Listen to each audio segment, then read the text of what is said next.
Welcome to the Boone Podcast. I'm Bret Boone, and today on the program, I'm joined by the former owner of the Houston Rockets and Sacramento Kings. Currently is one of the minority owners of the Stanley Cup champion Las Vegas Golden Knights. Ladies and gentlemen, welcome Gavin Maloof. Gavin, thanks for coming on the program. My pleasure. I really followed you, Bret.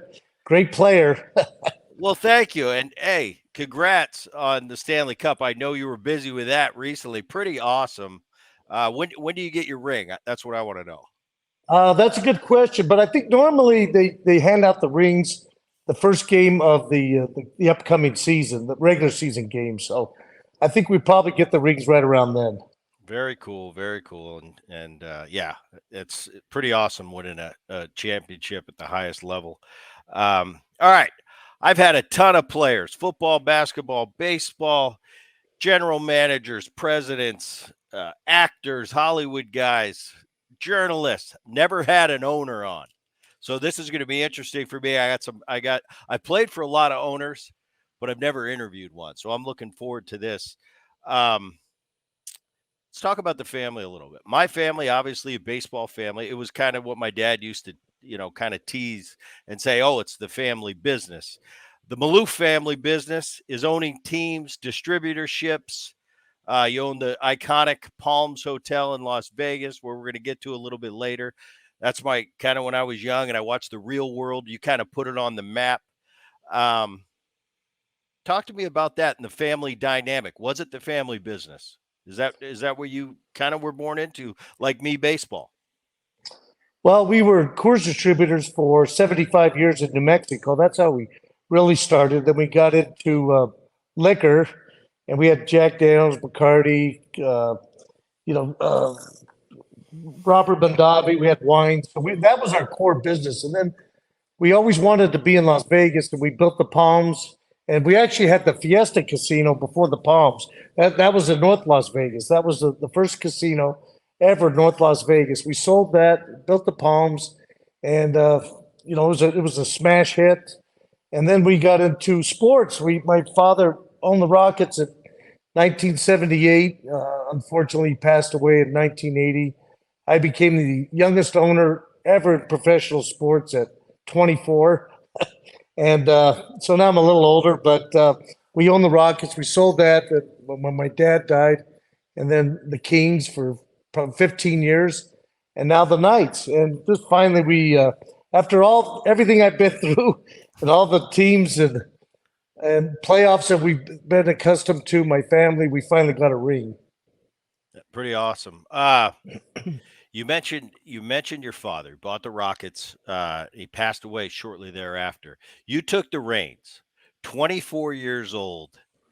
I couldn't imagine what would that be like, going to the owners' meetings and sitting in that room, and here comes this 24-year-old. How big of a challenge was that for you? And sitting there with the other owners, probably of your dad's age, and they're looking at this kid going, "Wait a minute, did they take you seriously?" Well, I think they did. I don't know. I mean, I never asked them, but I can recall one story. We played the Lakers in the best 2 out of 3 miniseries, and in the playoffs, and we had the Rockets were 40-42 going into the playoffs, so we had a losing record, and we beat I was in Los Angeles. It was the best 2 out of 3. It was tied up 1-1. I was in Los Angeles. We win the game. I run down to the court. The security guard stops me. She says, "Hey, where are you going?" I said, "Where am I going? I got to get to the locker room to congratulate my players." She said, "Well, I can't let you back there." I said, "What?" I said, "Well, what do you mean you can't let me back?" I said, "I'm the owner." She says, "Yeah, and I'm the president. Get out of here." Right. She thinks you're a kid going to get autographs. Yeah. And she kicked me out. I never did get back in the locker room. That's true story. Awesome. That is awesome. Yeah. When you're a kid, and I remember when I was 20, 22, 23 years old, when dad comes to you and says, tells you and all your siblings, "Hey, we're going to buy the Rockets." Was that a pretty cool thing? Like, oh, we're going to my God. We're going to own a big time. What was that like? Well, it was unbelievable. I was going to school at Trinity back then in San Antonio, so We had some Texas connections, and I really loved it. But back then, Brett, it wasn't like it is today. It was, we played the Boston Celtics in 1980 for the finals with the losing record, and it was on tape delayed. Right. I don't know if you remember. You wouldn't remember. You're too No, I remember. I remember well. 80. okay. I was born in 69. So yeah, Oh, okay. I was So it 10 was on. years old. Yeah, it was on tape delayed back then. So it wasn't really. I mean, it was big. I mean, it was the NBA, but it wasn't like the NFL or baseball as much. I remember, Gavin, I grew up in Philadelphia. My dad was playing for the Phillies all throughout the 70s.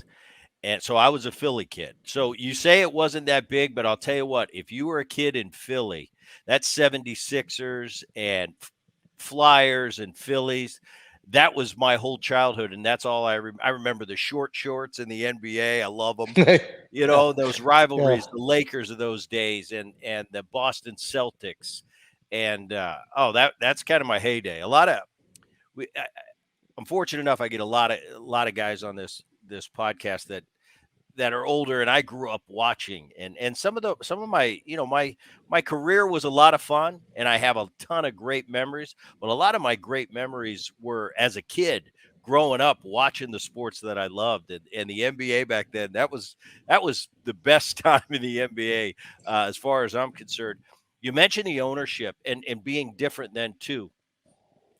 Nowadays there's so much money involved. There's investors, there's this. A lot of the franchises back then were owned by families and it was kind of a mom and pop. The Philadelphia Phillies in the 70s were owned by a guy by the name of Ruley Carpenter and his family just owned it and it was kind of run that way. It wasn't a big corporation. It's changed now, it's different in 2023. It is. Well, the prices of the franchises are so astronomical now that it's hard to own a team unless you're Bill Gates or something. You can't. Right. It's very difficult because it's billions and billions of dollars. It's a different mindset, different. But there's still the play on the ice or play on the court. That still matters. Play on the field. So it's still there. We all want to win, and that's still the great thing about being in sports. As a kid, you and your brothers and sister, did you look to dad like I'm kind of going to follow in dad's footsteps? I mean, I know as a kid, it was just kind of natural for me. I was given a ball and glove at an early age. My dad played for a long time. My grandfather before him played, and it was just kind of what I did. And when people ask me, "What are you going to do when you grow up?" We all have our fantasies, but to me, it was like, "Oh no, I'm going to play big league baseball for about 15 or 20 years, and then I'm going to do whatever I do after that." And I didn't think twice about it. It's like if people would question me, like, what are you going to do as a backup plan? Well, there's no backup plan. This is what I do. Dad, this is what dad Mhm. does, and this is what I'll do when I'm old enough to do it. Did you look at that? Did you look to dad and say, I kind of want to follow what you do? I know your grandpa, Joseph, he started it all he just opened a store. I don't even know what the name of the store was to get things rolling. Well, my grandfather did open a general store in Las Vegas, New Mexico, Brett. There's another Las Vegas. We used to call it the original Las Vegas, New Mexico. So that's where we all started. But yeah, I wanted to follow in my dad's footsteps. I always knew I was going to sell Coors beer. I always knew I would be in the liquor business. I always knew. Well, once we got into sports, and then we sold. Unfortunately, when my dad died, we wanted to get back in. There was something missing in our life, and now thank God we got back in with the Golden Knights, and we're a minority owner, but we got a championship. It was so great for us because we've been chasing that championship for 44 years. I mean, we did have a championship in the WNBA with the Sacramento Monarchs. We had a championship there, and that was great. I'm not downplaying that, but it's still not the Big Four. So this was incredible to get a Stanley Cup. You you sold the franchise, Houston Rockets, and later on you buy the Sacramento Kings. Now I played for some owners. I played for Marge Schott in Cincinnati, who was that was different. She was hands on. She was on the field every day. You know, she had her dogs running around. Shotzi O2. She was at every game, sitting in the front row. I played for the Atlanta Braves, where Ted Turner was the owner. He didn't come around much.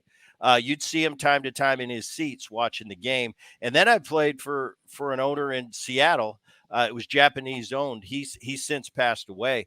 He never showed up to one game from the day he bought the franchise to the day he passed away. Never showed up, never heard from him or anything. What kind of owner were you in the Sacramento Kings days? Oh, we were hands on. I mean, we were hands on, but we still knew our limits. Um, we knew that maybe we thought we knew basketball, but we really did. We left it all to the GM, and I think that's what a lot of owners make that mistake.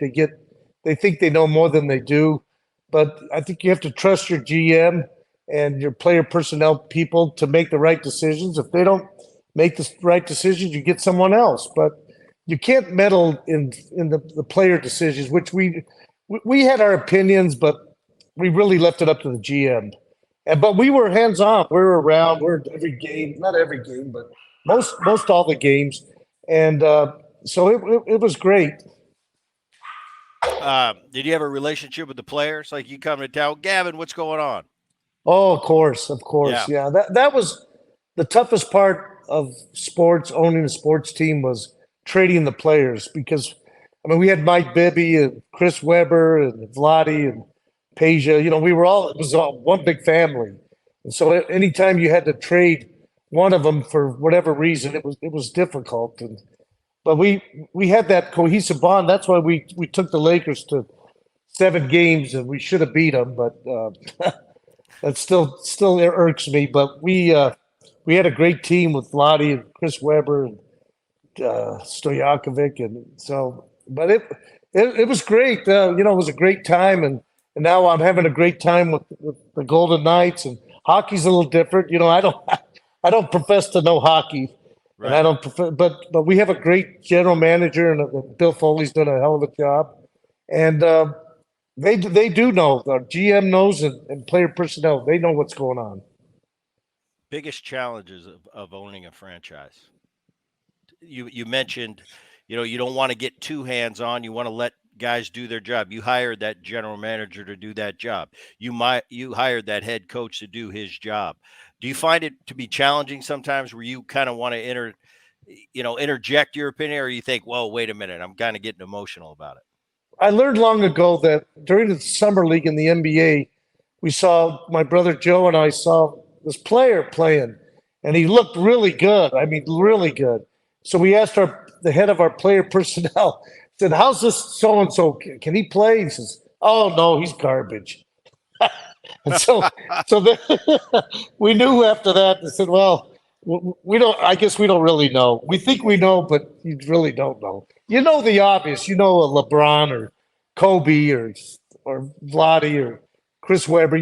Some of those are obvious, but there's some that you have to see what their potential is down the road, and that's what I think a good GM does." The fans are a big part of it. And being an owner, you'll listen to it every day. Now, as players, we're going to get critiqued by the fans. We know what we're signing up for. That's a part of the deal. As an owner, a lot of times it seems like, especially talk radio, where fans are, oh, Gavin doesn't care about our team. He just is worried about the ticket sale. How much, how much did you take the fans' interaction and really, uh, I don't know, engage with them and in a way, I mean, you can't appease everybody. It's like a player, when we're getting Mhm. critiqued by fans, it's like, listen, I'm doing the best job I can. I'm not doing this, I'm not doing that. But as an Yeah. owner, when you hear those critiques of, oh, they don't care, it's a business, they don't care about us. And I know you and your personality is you did care and you were all about winning. So when you hear fans, how important was it to you to kind of be engaged in some way with the fan base? We were always engaged with the fans. Always, we'd stand out. I remember in Sacramento, I'd stand out in front of the the ability to shake everybody's hand as they walked in. I mean, as they were Right. filing in, I'd shake their hand and just thank them for spending. They're spending a lot of money, and we wanted to win. It was all about winning. That was it. That was our total focus. And myself and my brothers and my sister, my family, we're very competitive, and we play everything to win. So I think they knew that we wanted to win. We were doing everything we could to win, and I think that was a good thing, good sign for us for the fans because that's all they care about. Yeah. And I think too, as players, uh, during the season, it's like I mentioned earlier, I played for a bunch of different owners. Um, I always looked kind of, I don't know, kind of in awe, not in awe a little bit, but kind of envious. George Steinbrenner, outspoken, polarizing figure, the big bad New York Yankees, and he, man, he was in the news, and he was saying what was on his mind, and he wouldn't hold back. Very critical of players. Um, but as a player, I thought, I'd love to play for somebody like that. He might he might give me a tongue lashing once in a while, but I know that man at the end of the day, all he wants to do is win. And when you're in that clubhouse in baseball arena, 26 guys in that clubhouse, that's all you care about. You don't care about this, that, being politically correct. I could care less. It's just I know when the big boy upstairs, the owner, he's got my back and he really wants to win. That's the most important thing because we have such a short window in our career to play and try to play for a championship. When the owner has your back, I'm telling you, there's nothing like that feeling. It is. That's why we all play the game, right? Yeah. That's why you have the players. That's why you have fans. It's all about winning, and it was so great this year to finally win the cup. And I was with my brother Joe down on the ice, and we're hoisting up the Stanley Cup. It needed two of us, by the way. It's pretty heavy. I think Joe pulled his back out too.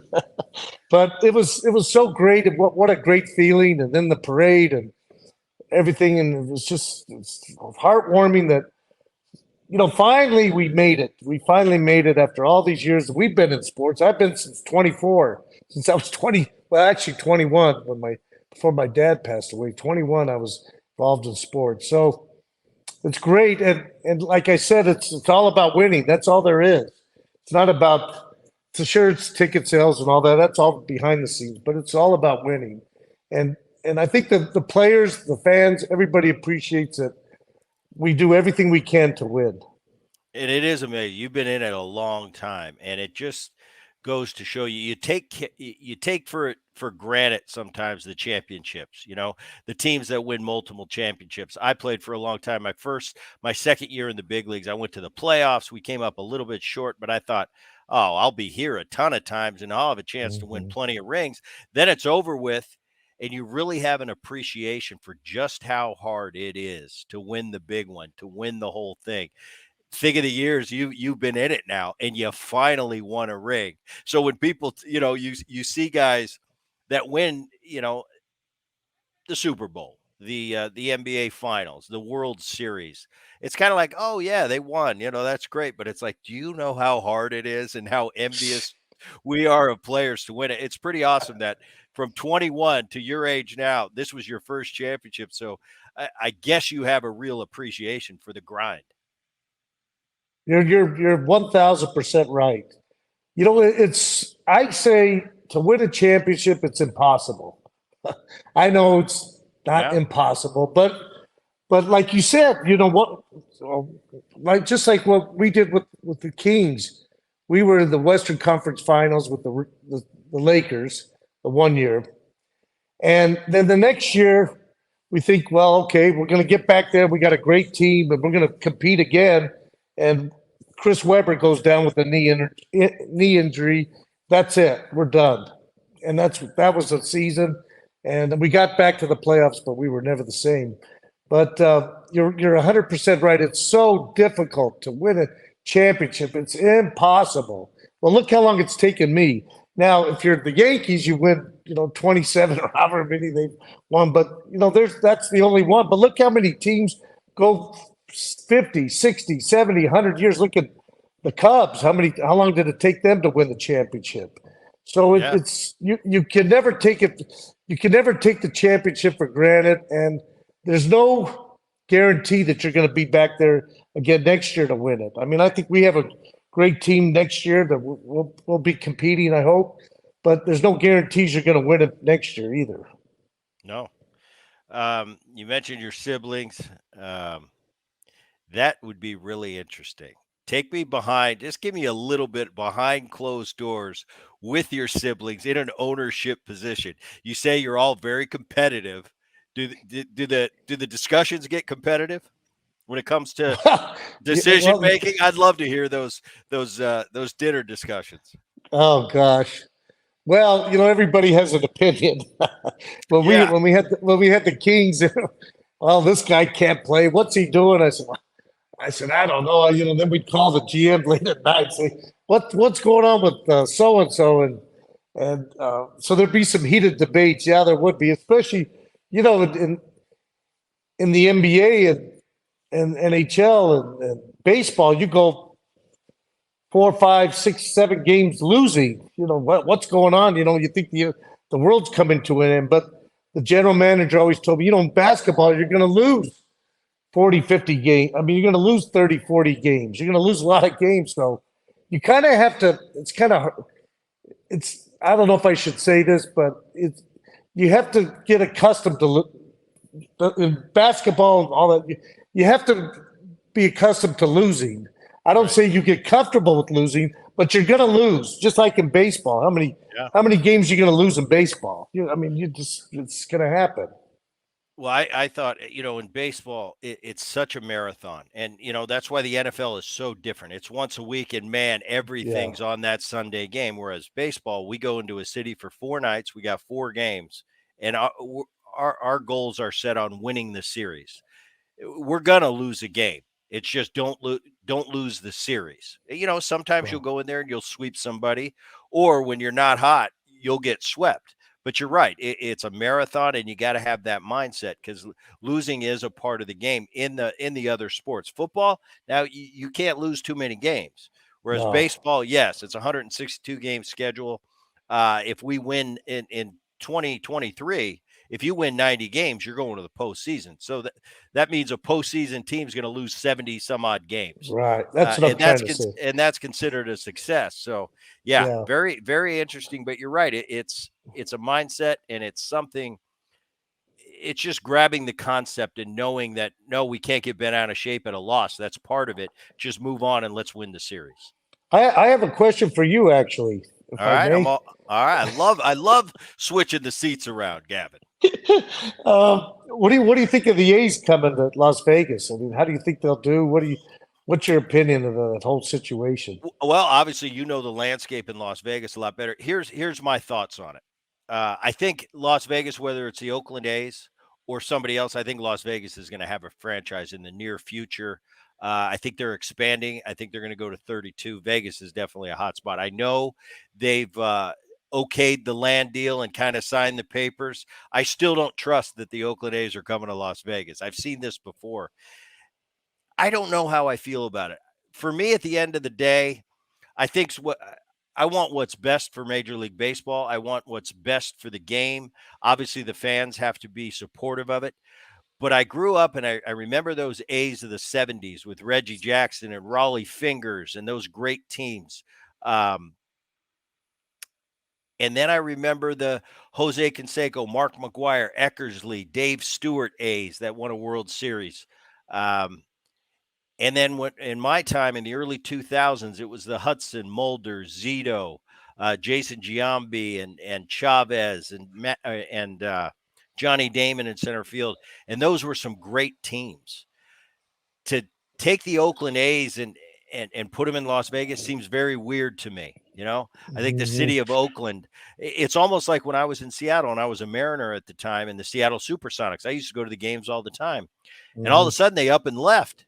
And I thought, you can't lose the Seattle Supersonics. And sure enough, they did. So I think what's going on in Oakland right now, it's a tough situation, not only business wise, but the team the way it is. I mean, that's a bad team. They're easily the worst team in baseball right now. Their payroll's way down. Ownerships is kind of in a flux. I don't know. Yeah, obviously, I don't know what's going on behind the scenes there. Mhm. Something's got to change. But I don't necessarily know if going to Las Vegas will do it. I think Las Vegas can support it.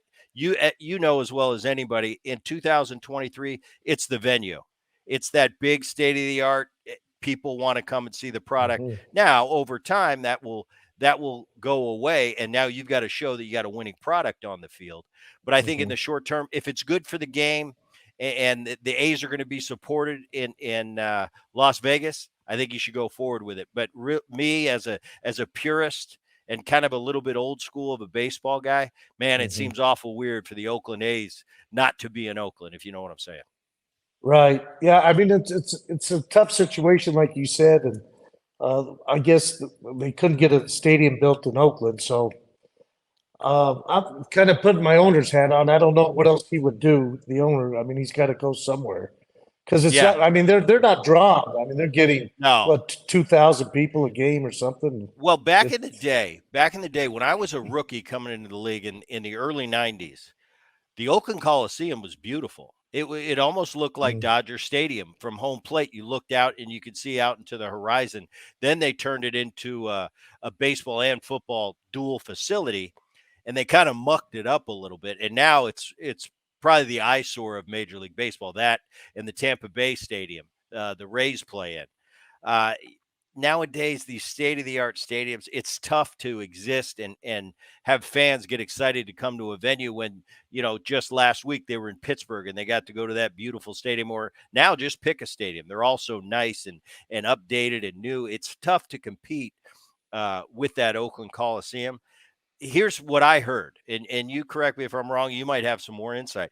Back probably about 20 years ago, the Oakland A's had rights to the San Jose area, but somehow in a negotiation with the Giants, I don't know what they were negotiating over, the Giants obtained rights to the San Jose part where that was their fan base. So I think Oakland, when exploring places to build their new stadium, oh, we'll just go to San Jose, and the Giants said, oh, no, that's our property, that's our fan base. You can't build there. I don't know if that's true or not. It makes a lot of sense if it is, and now you're kind of put in a position where uh, there's no options for you in Oakland. You got to have a new stadium at this point.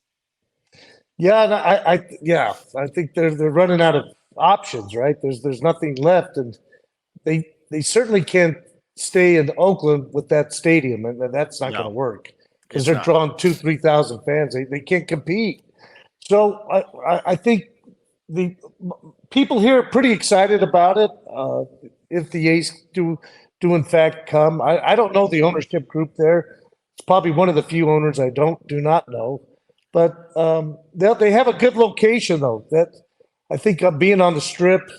I mean, they might get some walk-ins, but and then the stadium is not that big. It's only 30,000 fans, but I Right. think that's good for. I think that's good for baseball, though, having a stadium that's not as Right. big because you have So so it's many it. games. Right. Yeah, So it's always packed. right. You've got the Aviators over there in Las Vegas, that AAA affiliate of the Oakland A's, and I heard that stadium's beautiful. When I was in the minor leagues, I was in the Pacific Coast League, and Vegas had a team that was in AAA.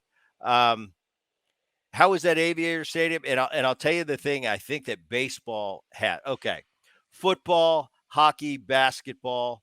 That's one thing being in the city of Las Vegas. I think one thing baseball will worry about is because we play every day. For a football team, uh, you fly in on a Friday night. You go through your walkthrough on Saturday. You're kind of quarantined in your room. You're not in the city partying. You get ready because you got one game, and that's really important. You play the game, you fly out. Baseball, we play 162. It's a different animal. We don't prepare one night. We don't go home and get a good night's sleep because we do it every day. So I'm Mhm. thinking big league ball players, 4 days at a time, Sin City, something might happen.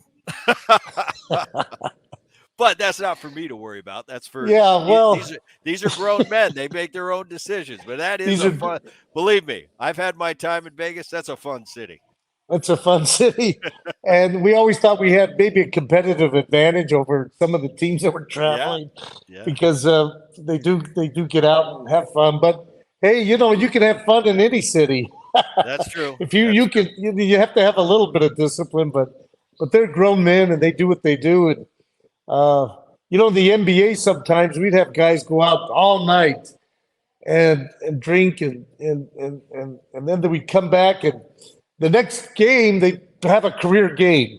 Yeah. So Uh, I mean, Believe so me, who I knows? right, right. I've had some of those nights back in my childhood days. I call my 20s and 30s. That's when I was in my childhood days. Yes. Um, all right, we'll keep on the topic of Vegas. The Palms. You open the Palms, it's a huge deal. The Real World comes in. MTV makes a show. That's back when I watched the Real World all the time. But it kind of put the Palms on the map. That was the big play. That was the hot spot, especially for younger people to go when they went to Las Vegas. How involved were you in that process? Were you a part of the filming of that? And what was that like for you getting into the big time hotel business in Las Vegas? Well, it was very exciting. I mean, we really loved it. Now that's my brother George. So George ran the Palms. Joe and I ran the team, and Philip helped as well. But it was incredible. I mean, we had. I remember when we first opened the Palms. The line of cars to get to the Palms was about 3 miles long. And these ladies were yelling at us because they said we over marketed because it was so crowded. But it was really a lot of fun, and we had, like you said, we had movie stars, athletes, we had the Kings there, we had other NBA players, we had football, it was incredible. But it was a great period in our life, and I'll always cherish the moments that we had. And then George read. Uh, there was no casino operator probably as good as my brother George Maloof. I'm not just bragging about him. Steve Wynn said there's only one person that he'd ever let run his properties, and that was George Maloof. My brother George was a student of the game. He understood the hotel business, and I mean, it just created this monster, and it was a lot of fun, and we had the best restaurants ever. We won all the awards, and so we got offered some money and we sold it, but it was a great time in our life, and we'll never forget it. Recently, had a guest on here, Doug Ellen. He's the creator of Entourage, the HBO series, Hmm. and he's big into pickleball. And he's into this. He's got a pickleball court at his house. That's kind of the new thing. I know your latest endeavor, and tell me what it is. It's the Pro Padel League. It's kind of a tennis racquetball combination. Tell me about that. I know you're involved. I know you. I think you have a team, right, in Las Vegas. Yes, it's called the Las Vegas Smash. We're a minority owner. The main owner is Henry Strasser. He's out of Toronto. Tremendous person, really great guy. We won the championship. We won the championship in the Paddle League, Padel League, and it's really interesting because Henry, I've known from being here in Las Vegas. He called me one day. He says, "Hey, would you like to be part owner in this pro paddle league?" I said, "Well, is that pickleball?" And he says, "No, paddleball. It's completely different. Right. Paddleball is like tennis on steroids, and it's so competitive. It's so fun. You should try playing it sometime. It's really fun. It's like racquetball, squash meets tennis, and there's four walls, and they hit the ball over the wall, and it's really incredible. We had the tournament. There's seven teams. We had the tournament in Miami. I mean, excuse me, in Tampa. Just recently, we won the championship. We got a big, huge cup that we won, and it's incredible. The league is expanding. I think by three or four more teams next year, maybe more. But it's exploding. See, it was really big in Europe. It had in Europe. It's Argentina, Mexico. Eu- Uh, it's really Spain, really big. They've been playing it since 1969. It just hasn't hit the United States, but it's hugely popular and it's starting to really catch a lot of steam here in the United States. And so we got in as on the ground floor. We're one of the original seven franchises. There's seven franchises, but you should try playing it. You'd really enjoy it, but warm up first. Well, I got a question. Where do I go play it? Like, where's the Patel? Well, Yeah, what kind of venue is it? It's four walls? Is it glass walls? yes, glass Like, walls, just like where would you go play it? I'm starting to see pickleball courts pop up all over. I'm in Southern California, so I see a lot of pickleball. But where would I find a padel court? well, that's just it. There's not as many. They're building a bunch of them. They said within 5 years there'll be 10 million players in the U.S. playing paddleball. But you have to, I guess you'd have to check in L.A. But there is a team in L.A. We have a team in L.A. But there's some paddleball courts. You really enjoy it. I mean, it's so the way our league works, you have men's and you have women's. So the men, there's two men compete against two men. Then two women compete against two women, and then if it's tied through that series, just like tennis, then you go to mixed doubles, and Right. that's the deciding factor. The game three of the mixed doubles, but it's so fun. I mean, and then it's outdoors. You can take your wife or whomever, and play against other people as well. But it's so much more fun than pickleball. Pickleball is like you're playing ping pong. I mean, it's Right. okay, but it's not like paddleball. Wait, if maybe you could Google it when you get off the broadcast. But it's fun. It's fun, but just warm up. I went and tried to play. I used to play a lot of racquetball, so Right. I understand the whole sport. You play it? You play the paddleball now? Well, I tried. Yeah, well, I tried, and then I pulled a muscle on my calf. I didn't. Yeah, you got I to was- warm up. Well, yeah. Hello. I know you would think I'd know that by now. I was out about 3 weeks, but it's so much fun. You'd really enjoy it. Good. Well, Gavin Maloof, I appreciate you taking the time to come on the Boone Podcast today. What a life you've led. That's a lot of excitement. Once again, congratulations on the Stanley Cup. Man, that it's such an awesome thing and a once in a lifetime thing, actually. And the rigors and what it took to finally win a championship. Congratulations on that. For all of you out there listening to the Boone Podcast, I appreciate you listening. We'll see you next time. Thank you, Brett.